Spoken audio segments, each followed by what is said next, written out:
Hey everyone, James Nussbaumer at you here from my small town in Massillon, Ohio, and I am a jamesnussbaumer.com, and I have to say that I'm so proud of these two books.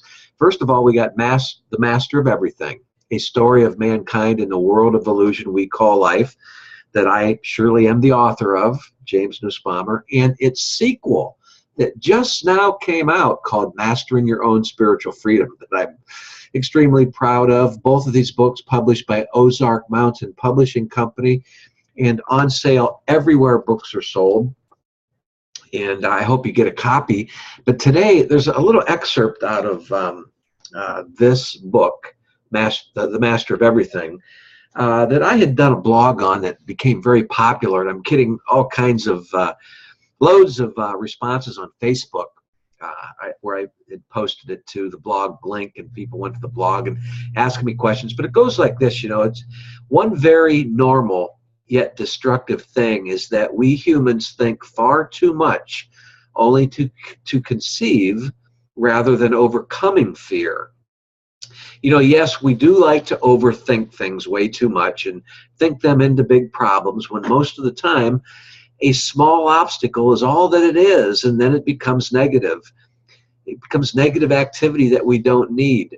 Our fears begin piling on, and it winds up that we are just overthinking a positive action, stepping just into something not so positive, and just leading us away from optimism. This limits us drastically from ever experiencing excuse me, a little tongue-tied there, from experiencing everyday miracles and peak performance. And I say everyday miracles because, I write from the principles of A Course in Miracles, which is my lifelong study, and I've been at it for several years now, and it's just my life. It saves me. But anyways, and that's explained in both of my books. And by the way, a third book is on the way. But what got people's attention on Facebook was the example I used about during my childhood. Yes, during my childhood, I was certain of one thing, and that was my passion to play football. Yes, I was a young football player. I guess this is because I began learning to hold on to the football before I could even walk. In old family photos that my mother had saved, immortalized these early life lessons from my father pushing football on me, both outdoors and in the living room of our home where my parents still reside at. My mother will attest to a few banged up sofa tables and damaged lamps, along with a constant test of the durability of the carpeting. But using each end of the sofa while I was maybe, say, 3, 4, and 5 years old, using each end of the sofa to designate goal lines, my dad would show me the secrets of driving my legs toward the goal line. My father, as the defensive linebacker, taught me not to fear. I would drive my legs with the football properly tucked under my arm, around or over the top of his wide shoulders for some brutal touchdowns. In these trenches, he would inspire me with promises that I would one day become a great halfback, as long as I remained willing to do so, he said.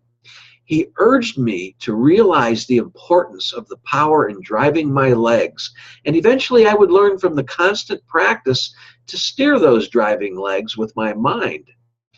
We would watch the big games on television together, and my dad would point out the effortless actions of the star players.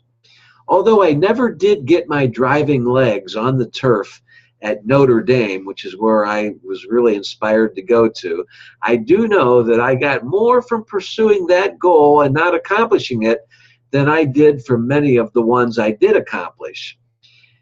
And I did enjoy periods of success during my youthful career as a halfback, and now great memories are there that are never going away, which I attribute to the days of worn-out carpeting and broken lamps that my mother got upset with quite often. But did my father push me? You bet he did. But he knew that I wanted to be pushed. He was aware of my determination, and he saw the joy that this inspired in me. Besides, it inspired him too. A Course in Miracles teaches us that joy is where the kingdom is. After all, isn't joy why Jesus taught the children and spoke of being like them? It's in us all, this joy that children possess, but along the way we seem to lose it. You know, I was fortunate to be a part of the Catholic school system in the 1960s with their excellent football program involving all the schools in that diocese. The league was very competitive with games each Sunday for a 7-game season plus a championship playoff. The league was taken very seriously by the players, coaches, fans, priests, even the nuns, and even the cheerleaders who were polished in their uniforms and as well coached as the players were.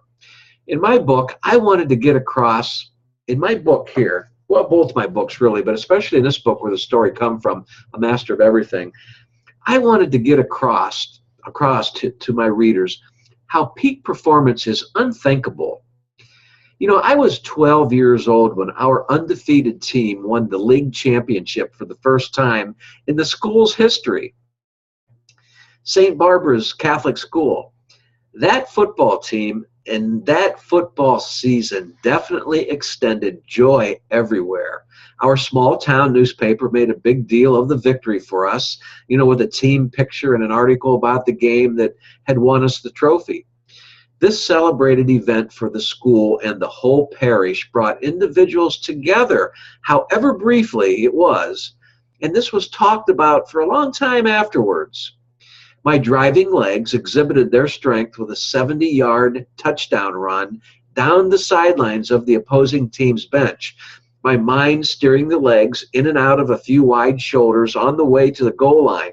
I remember catching glimpses of the look on the faces of the opposing coaches and players as I hoofed my way past, and before I knew it, you know, the players on the sidelines watching me go down, that were on the bench area, the coaches watching me go down the sidelines, and before I knew it, I had darted across the goal line for the score. When I turned around in the end zone to jog my way back to our team's sideline bench on the other side of the field, I saw the faces of my teammates and coaches cheering, and my father in the bleachers beaming proudly, just like I'm beaming now remembering that event. The cheerleaders were waving their pom-poms with joy. My own feelings were overwhelming. In the car on the way home, I remember my dad asking me questions about the game and also about my touchdown run. He asked me a peculiar question. He said, "Tell me, Jimmy, what exactly were you thinking about as you took the handoff from the quarterback and ran for the goal line?" Well, it was not unusual for my dad to ask me questions about the execution of certain plays, blocking assignments, and all that kind of thing. But this time it seemed as though he wanted to know where my mind was at rather than the technical aspects of a certain move that I had made against a defender to get free and run down the sidelines. I remember answering him while I was sitting in the front seat of the car on the passenger side and he was driving, and I remember answering him by saying that I wasn't thinking at all, Dad.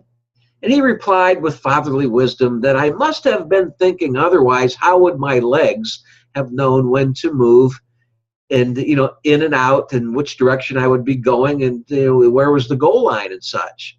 He said, "You had to be thinking," he added firmly. But of course, he was indicating to me that my brain had to be functioning. Therefore, I was thinking. I replied to the effect that my legs were moving on their own, Dad, and that the football seemed as though it was a part of me, or just like a part of my body, that it was not separate. I went on to say that although I was not thinking about anything, I did feel like I was watching over my body as I was running for the touchdown down the sidelines. I continued to tell my father that there were many times when I would feel as though I was watching over my body, like above myself, watching over my body that seemed to be not part of me, but was doing a job for me. My dad frowned in a concerned fashion, with one eye on the road and, you know, one eye on the steering wheel, and then he took a deep sigh and he said, as he looked at me again, he says, "Don't tell your mother about this." Well, many individuals have described times in their lives when they have experienced peak performance. Wouldn't you agree? And all of them have different ways of explaining this. But every one of them says the performance had seemed effortless and there is no thinking involved. Just ask a professional golfer what he is thinking about in the top of his backswing. Or ask an opera singer what she is thinking about at the height of her high notes. You would get the same answer from both of these creative individuals. They will both tell you there is no thinking and, of course, no fear. I'd like to quickly add that I have a system I use for real abundance, and it's at my website down below in the description box of this video, YouTube video, if you'd like to know more. Thanks for listening to me. And by the way, I hope you'll get a copy of both my books, The Master of Everything, A Story of Mankind in the World of Illusion We Call Life, and the sequel, Mastering Your Own Spiritual Freedom. And if you don't know much about me, both books will tell the story. It's an enlightening story that they were both wrote while I was in prison for 8 years for a foolish securities violation. But now I'm a free man. Thanks for listening to me, and God bless.